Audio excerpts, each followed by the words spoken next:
O juízo investigativo e o registro e a transferência do pecado. Eu sou Ezequiel Gomes, você está no canal Vem Senhor Jesus e hoje a gente continua a nossa série sobre a doutrina do juízo investigativo a partir do livro de Levítico de uma forma mais especial nesse momento desta série. Depois a gente vai estudar Hebreus, depois a gente vai estudar Apocalipse e aí a gente vai estar melhor preparado para entender o conceito do juízo investigativo e também responder a algumas questões polêmicas daqueles que acusam a doutrina adventista do juízo investigativo de ser equivocada, antibíblica, inclusive herética, diabólica e coisas desse tipo, conforme aí a retórica religiosa que se usa em torno desta questão. Então a gente está construindo o nosso entendimento a partir da palavra de Deus com bastante calma, bastante clareza, ainda que naturalmente de forma introdutória, justamente para aguçar cada vez mais a curiosidade de vocês para estudarem a Bíblia. E hoje nós vamos estudar um assunto fascinante que tem que ver com a noção dos registros dos pecados e da transferência do pecado do pecador para alguém ou alguma coisa que de alguma maneira também contextualizam algumas questões polêmicas e interessantes em torno da doutrina do juízo, ok? Então segura lá que a gente vai se aprofundar na questão a partir do livro de Levítico. Antes da gente, porém, se aprofundar no texto bíblico, em algumas das suas implicações, seria legal a gente rever um pouco do que a gente já falou sobre a questão dos livros do juízo investigativo. Então já fiz um vídeo falando só sobre isso e colocando, em perspectiva as questões da onisciência de Deus e das questões dos registros celestiais de uma forma geral. Então vamos lá. Vamos partir do pressuposto que Deus é onisciente de forma absoluta, tem presciência absoluta, e inclusive se ele quiser escrever a história do mundo, do universo inteiro, antes que o mundo seja criado, ele consegue escrever essa história com precisão absoluta, porque Deus é onisciente. Isso, naturalmente, é muito interessante. Então vamos pensar na seguinte perspectiva. Deus pode escrever a história do mundo antes que a história do mundo comece. Ele pode escrever a história do mundo enquanto a história vai acontecendo, ele vai escrevendo, que ele naturalmente também é onipresente, etc. Sabe tudo o que acontece, ele pode escrever em tempo real o que está acontecendo. E ele pode manter um registro, por exemplo, daquilo que passou a partir da nossa perspectiva, lá no céu, contando a história completa, sem falhar em nenhum detalhe, em nenhuma questão. Então, Deus onisciente, beleza, numa boa. Entretanto, a complexidade da questão dos registros celestiais começa a surgir quando a gente considera não simplesmente Deus, mas todo um mundo celestial que ele criou, e também o universo de uma forma ampla e restrita, tá? Então a Bíblia diz que Deus é o Criador e Deus tem filhos. E aí a gente pode tratar aí de uma forma bastante ampla a questão dos anjos, inclusive dos anjos que depois vão se tornar demônios, dos seres humanos e que depois vão se tornar pecadores, e só aqui entre Deus, anjo, demônio e ser humano a gente já tem uma complexidade conceitual muito interessante. Agora vamos parar para pensar. Aquela onisciência de Deus, que conhece tudo de antemão, que sabe tudo, que testemunha tudo, que tem um registro de absolutamente tudo o que existe, tem diante de si um registro de tudo o que anjos, demônios, seres humanos fazem, pensam, desejam e etc, tá bom? É a onisciência de Deus. Claro, se essa onisciência se materializa numa grande biblioteca lá no céu, não é exatamente o caso. O fato é que isso está registrado no coração de Deus, na mente de Deus e etc. E mais cedo ou mais tarde, a Bíblia vai trazer, conforme eu já relatei, algumas questões de que Deus mantém um registro, um livro, que pode ser escrito e apagado, inclusive em função de pecados. E uma coisa interessante, riscarei do meu livro todo aquele que pecar contra mim, diz o Senhor, não é diz a Igreja Adventista, e existem inúmeras implicações em função de tudo isso. E aí a gente começa a perceber algumas questões bastante interessantes, a partir, por exemplo, da queda dos anjos, e aí os anjos inicialmente todos sem pecado, agora tem um grupo, um terço deles que é pecador, guiado pelo maior pecador, o pai da mentira, o pai do pecado, o próprio diabo. E aí, será que esses anjos e demônios também escrevem os seus relatos? Ou naturalmente têm os seus relatos escritos diante de Deus? E isso é tudo bastante interessante. A Bíblia tem algumas indicações em relação desse tipo de coisa, inclusive num contexto da linguagem do tribunal, né? Satanás, o acusador, o advogado de acusação, será que ele escreve as suas peças acusatórias e manda para Deus e coloca lá nos registros celestiais e a gente pode investigar as acusações do diabo contra nós ou contra Deus, ou como é que é isso? Tudo bastante interessante, vocês devem convir comigo.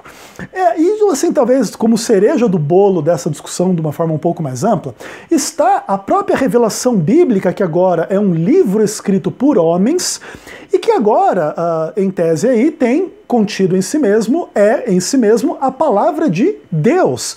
Então esse Deus que escreve livro lá no céu, escreve os livros com as ações dos anjos, dos homens, dos demônios, de todo mundo, tem aí a sua palavra escrita por homens na terra, inclusive refletindo um pouco dessa, enfim, condição de escritor da parte de Deus, né? Daquele que escreve livros, mantém registros e tal. E tem toda a questão se os anjos também mantêm registros ou de alguma maneira relatam diante de Deus as coisas que acontecem, e se os demônios também podem aí escrever os seus relatos, ou naturalmente esses relatos estão escritos diante de Deus, o que o demônio faz, o que ele não faz, por que faz, como que é essa história, como que eles se tornaram de anjos em demônios.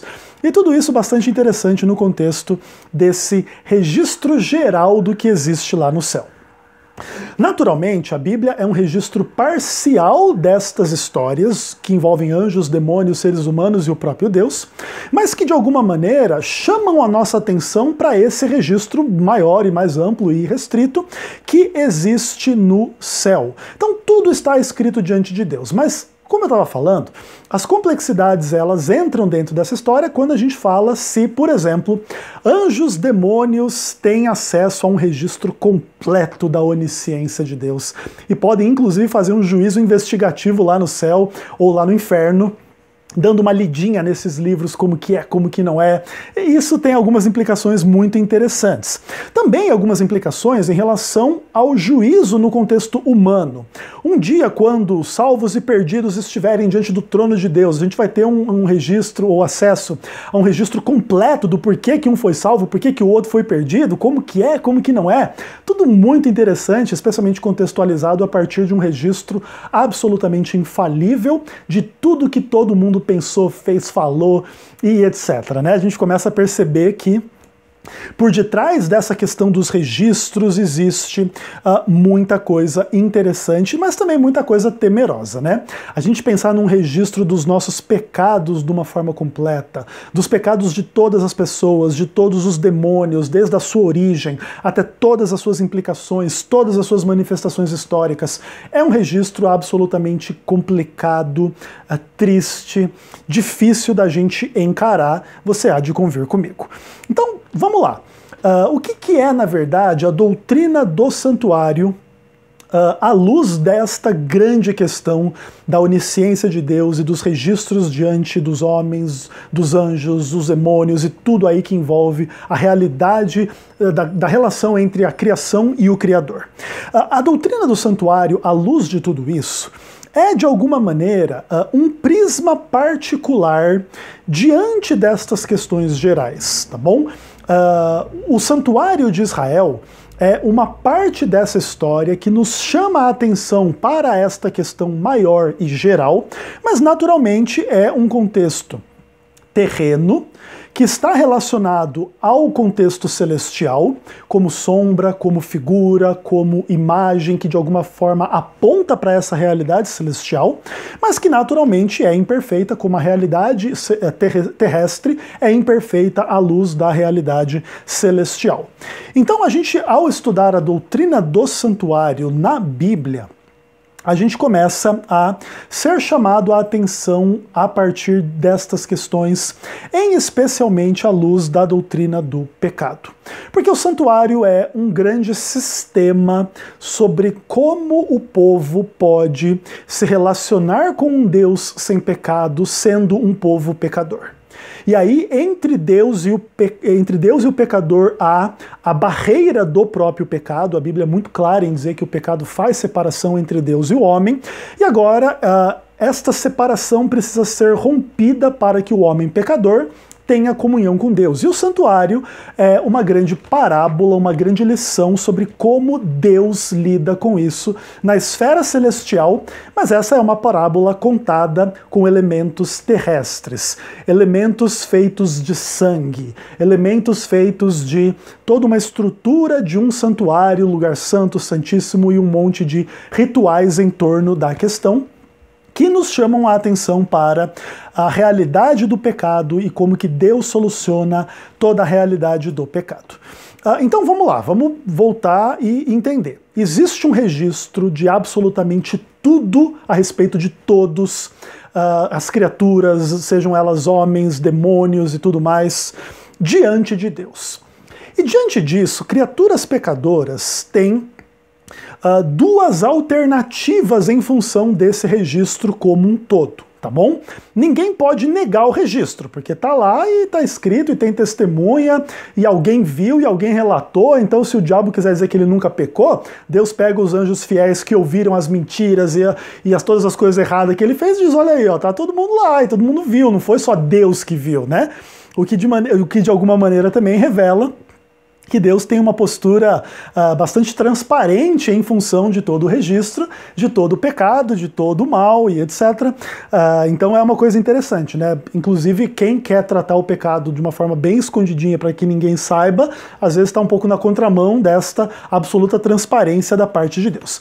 Então, o que acontece? Ninguém pode negar os registros, mas você pode reafirmar rebeldemente o seu registro, e aí o diabo vai lá e vê o registro dele. Então você é o pai da mentira, você é assassino desde o princípio, você inspirou Adão e Eva a pecar, você é o tentador, você é o sedutor de todo mundo, você é o ladrão, o assassino, o mentiroso, o idólatra, aquele que criou o pecado e que impõe o pecado sobre os seres humanos e não sei o que, escravizou os seres humanos. E o diabo olha para esse registro como um todo e diz assim, pois é, esse sou eu mesmo, prazer em conhecer. Já pensou que encontro desagradável com essa pessoa? Então, assim, vamos pensar que também existem homens que possam refletir essa postura satânica em relação à questão. Ah, você é o estuprador? Sim, sou eu mesmo. Ah, você é o assassino em série? Sim, sou eu. Você é o transgressor do sábado? Sou eu. Ah, você é o assassino, o ladrão, o corrupto, o mentiroso, o falso, o idólatra, e as pessoas podem chegar lá e dizer, sim, sou eu mesmo, e daí? Qual é o problema? E aí você percebe que isso é bastante pesado, né? Essa questão assim de você encarar as pessoas pecadoras e que não se arrependem dos seus pecados. Porém, graças a Deus, no contexto de graça, redenção, do envio do Espírito Santo ao coração do homem, existe uma parte das criaturas humanas que tem uma história um pouco diferente. Elas também poderiam admitir que elas também pecaram, como os rebeldes também pecaram. Então, na nossa trajetória de vida, pode existir assassinato, adultério, pornografia, mentira, malícia, vaidade, orgulho, um monte de egoísmo, um monte de coisas ruins, agressivas, morte, rivalidade, sei lá, um monte de podridão. E tudo isso está escrito diante de Deus e a gente não vai negar.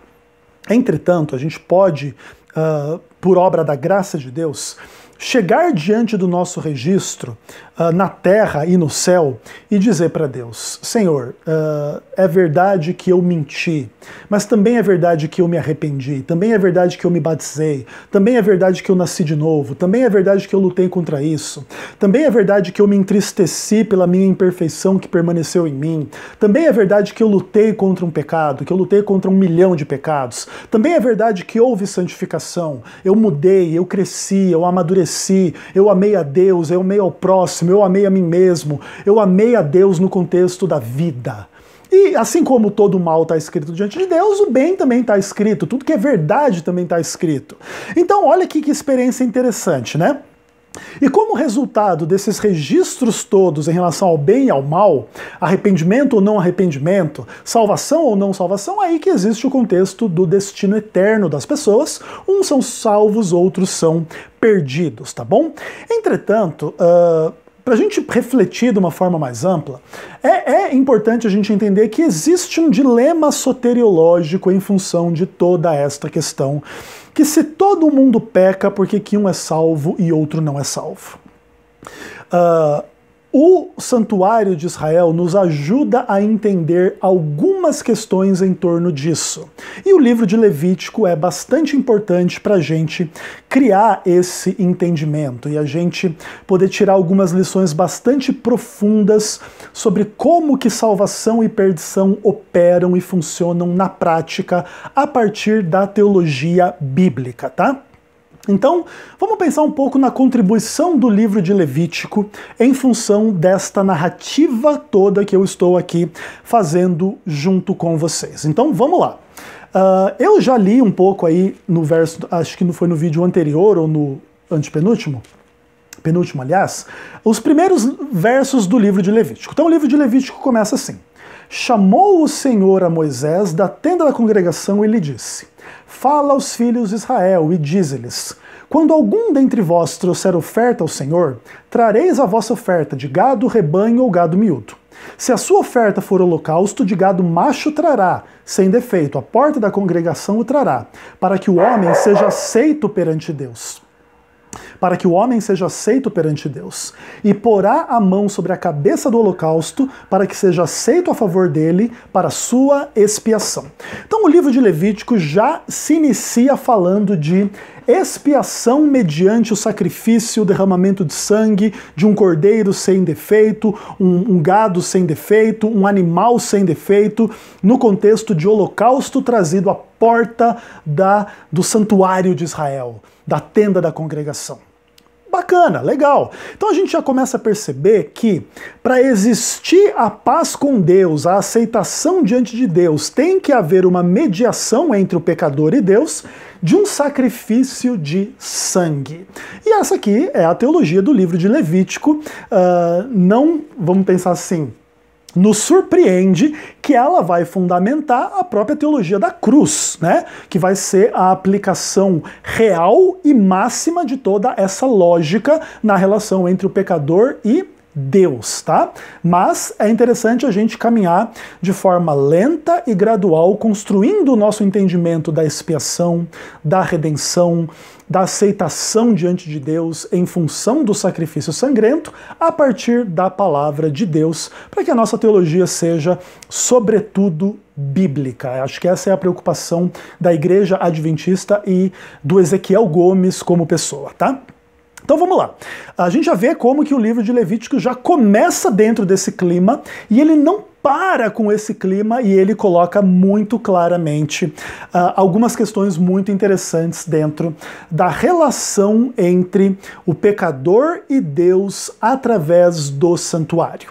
E eu gostaria de ler alguns versos além desses primeiros versos do livro de Levítico com vocês. Então a gente chega ali no capítulo 4, e ali vai se falar de uma manifestação do conceito de pecado que é bastante interessante e bastante polêmica, que é o pecado por ignorância. A gente sabe que existe uma ampla teologia do pecado na Bíblia. Inicialmente, o pecado é uma transgressão da lei de Deus feita por seres conscientes e de forma claramente consciente e rebelde. Então é o quê?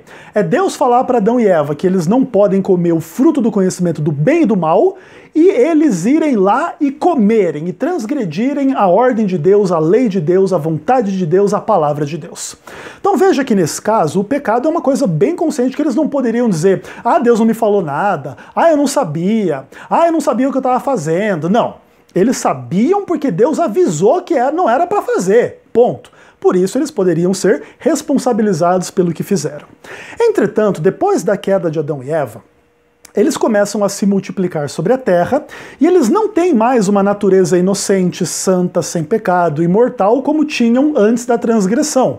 Foi somente após a transgressão que eles adquiriram essa natureza pecaminosa e mortal, uma vez que o salário do pecado é a morte, e a morte só entra no mundo em termos espirituais, físicos e etc. a partir da queda, tá bom? E aí o que acontece? Eles passam essa natureza agora corrompida, caída, pecaminosa e mortal para os seus filhos. E os seus filhos não têm mais a condição de Adão e Eva no paraíso, pecando com toda a consciência. Às vezes existe o que a Bíblia chama de pecado por ignorância.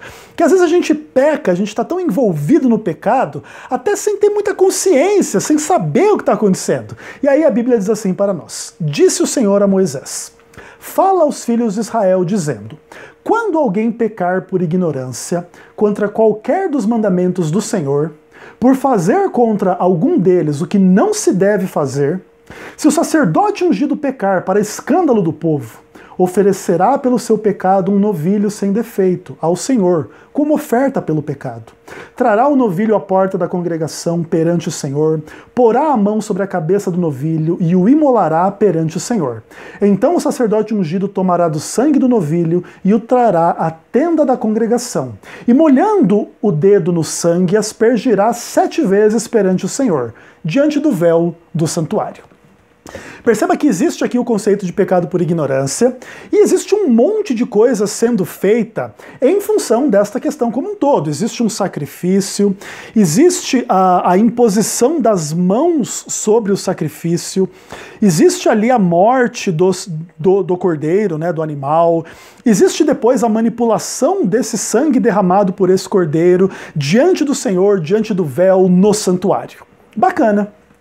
Você continua a leitura do livro de Levítico e você descobre que existem pecados que não são bem por ignorância. E também existe solução expiatória no santuário para esses pecados. E a Bíblia diz assim, Levítico capítulo 6, verso 1. Falou mais o Senhor a Moisés dizendo: quando alguma pessoa pecar e cometer ofensa contra o Senhor, e negar o seu próximo o que este lhe deu em depósito ou penhor, ou roubar, ou tiver usado distorção para com o seu próximo, ou que tendo achado o perdido, o negar com falso juramento, ou fizer alguma coisa de todas em que o homem costuma pecar, será, pois, que tendo pecado e ficado culpada, restituirá aquilo que roubou, ou que extorquiu, ou o depósito que foi dado, ou o perdido que achou, ou tudo sobre o que jurou falsamente. O restituirá por inteiro e ainda acrescentará a isso a 5ª parte, aquele a quem pertence, e lhe dará no dia da sua oferta pela culpa. E por sua oferta pela culpa trará do rebanho ao Senhor um carneiro sem defeito, conforme tua avaliação. Para a oferta pela culpa trá-lo-á ao sacerdote. E o sacerdote fará expiação por ela diante do Senhor, e será perdoada de qualquer de todas as coisas que fez, tornando-se por isso culpada.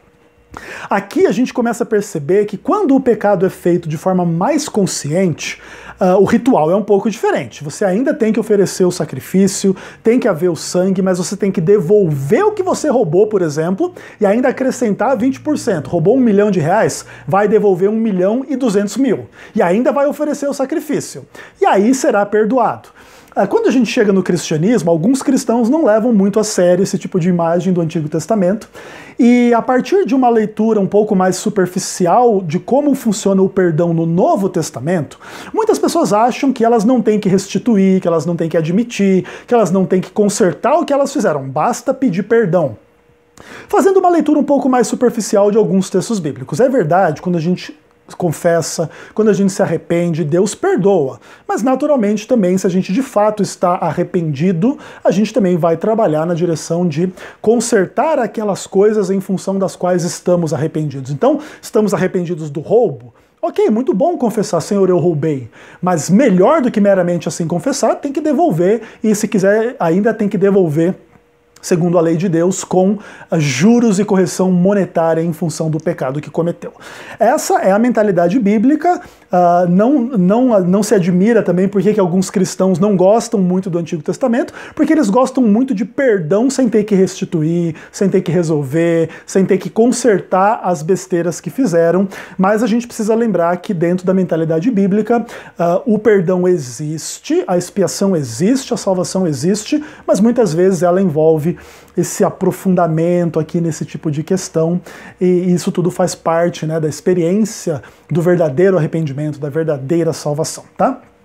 Continuando no capítulo 6, a partir do verso 24, o texto diz assim para nós: Disse mais o Senhor a Moisés: Fala a Arão a seus filhos, dizendo: Essa é a lei da oferta pelo pecado.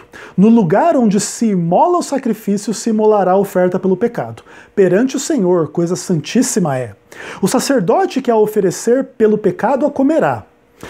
No lugar santo se comerá, no pátio da tenda da congregação. Tudo que tocar a carne da oferta será santo. Se aspergir alguém do seu sangue sobre a sua veste, lavará aquilo sobre que caiu, no lugar santo. E o vaso de barro em que for cozida será quebrado, porém se for cozido num vaso de bronze, esfregar-se-á e lavar-se-á na água. Todo varão entre os sacerdotes a comerá, coisa santíssima é. Porém não se comerá nenhuma oferta pelo pecado, cujo sangue se traz à tenda da congregação, para fazer expiação no santuário. No fogo será queimada.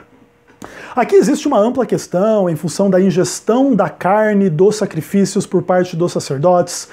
E aí a gente começa a pensar algumas coisas muito interessantes. Os cristãos que não gostam do livro de Levítico, não estudam o livro de Levítico e de alguma maneira têm um pouco de dificuldade com o livro de Levítico, muitas vezes perdem a noção de algumas coisas muito profundas da palavra de Deus. Essas questões não são da teologia adventista, são questões da palavra de Deus. Mas eu gostaria de trazer para vocês um conceito bastante importante e que também tem as suas polêmicas em função de algumas das suas implicações, que tem que ver com o conceito da transmissão do pecado. Então vamos lá. Que existe registro de pecado diante de Deus em função da onisciência, em função das acusações dos demônios e dos registros dos anjos, em função da própria experiência humana. E a própria Bíblia relata pecado e etc. Então a gente vê que registro de pecado é o que não falta. Mas agora, alguns seres humanos, no contexto da aliança, no contexto da graça, no contexto da salvação, querem ter os seus registros de pecado perdoados, apagados, resolvidos diante de Deus. Para esses que assim desejam, existe, a partir da mentalidade do Antigo Testamento, um culto num santuário terrestre que vai agora fazer toda uma questão de sacrifício, ingestão de carne, aspersão de sangue no santuário, a partir de alguns conceitos muito interessantes. Se você se aprofundar no livro de Levítico, você vai ter que existem questões de contaminação, de purificação. Você vai perceber que existem questões de inúmeras ofertas por inúmeros tipos de pecado, inúmeras funções das pessoas. Então, se a pessoa é uma pessoa comum, se é um príncipe, se é um sacerdote, como que resolve, como que não resolve, existe um monte de legislações levíticas em função desse tipo de coisa. Mas algumas questões são bastante chaves para a gente entender o conceito de transferência do pecado.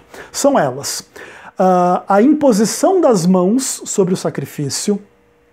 O que mais? A ingestão da carne dos sacrifícios por parte dos sacerdotes e toda a questão da manipulação do sangue nos móveis do santuário e diante do véu e etc. Tá bom? Essas três questões, elas implicam claramente no conceito de transferência do pecado. Veja, por exemplo, o conceito todo de transmissão de pecado em função de imposição de mãos é bastante claro. Veja que assim, imposição de mãos é algo muito presente na Bíblia. Veja que quando Arão passou o sacerdócio para os seus filhos, os levitas, ele impõe as mãos sobre os seus filhos. E aí existe a ideia da transferência do sacerdócio. O que mais? Você percebe que quando alguém em Israel era pego em adultério, em blasfêmia e etc., tinha pena pelo apedrejamento. E o que as pessoas precisavam fazer em função do apedrejamento? Impor as mãos sobre elas. E ali existia o quê? A transmissão da culpa. Que é o ponto seguinte: eu vejo o camarada ali blasfemar contra o Deus Israel. E aí a comunidade vê isso e tal. Para a comunidade não ser culpada do mesmo pecado do blasfemo, na mentalidade do Antigo Testamento, o que eles tinham que fazer? Pegar o blasfemo, levar para fora da cidade, impor as mãos sobre ele e dizer: essa culpa é sua, tchau, e apedrejar. Lembra que a lei de Deus, inclusive, foi escrita em pedras e agora essas pedras eram lançadas sobre as pessoas. Não as pedras dos 10 mandamentos, mas pedras eram lançadas sobre elas, né? Um simbolismo também bastante interessante. Aquela lei escrita em pedra que foi transgredida agora demandaria a morte do pecador por apedrejamento, levando justamente a ideia de que o salário do pecado é a morte. E existe aí o conceito na transmissão da culpa, né, na questão da imposição das mãos. Ó, essa culpa não é minha, essa culpa é sua. Então olha aí, toma que é tua, né? Então essa é uma questão interessante. No próprio Novo Testamento existe um pouco dessa noção. A vida espiritual, a graça, os milagres que Deus concedeu à igreja agora eram transmitidos aos outros pela imposição de mãos. Assim é transmitido o Espírito Santo, assim eram transmitidas curas, e tudo bastante interessante e muito claro. Então, quando o pecador vinha ao santuário confessar os seus pecados, e ele próprio ou o sacerdote impunham as mãos sobre o animal, ali existe claramente o conceito de transferência. Então o pecado saía do pecador, naturalmente a gente pode pensar se é uma coisa literal, uma coisa simbólica, mas ela era agora lançada sobre o quê? A vítima, o animal sem defeito, sem pecado, que naturalmente simboliza Cristo. Depois, quando o sacerdote come essa carne, ele também está recebendo essa transferência, né? Inclusive a Bíblia é bem clara a dizer, vai comer enfim, os sacrifícios, a carne, e vai levar à iniquidade da congregação. Então agora a congregação era livre da iniquidade, mas o sacerdote iria levar através desse ritual de ingestão da carne, e toda a questão aí da manipulação do sangue, aspergir o sangue lá nos lugares todos do santuário.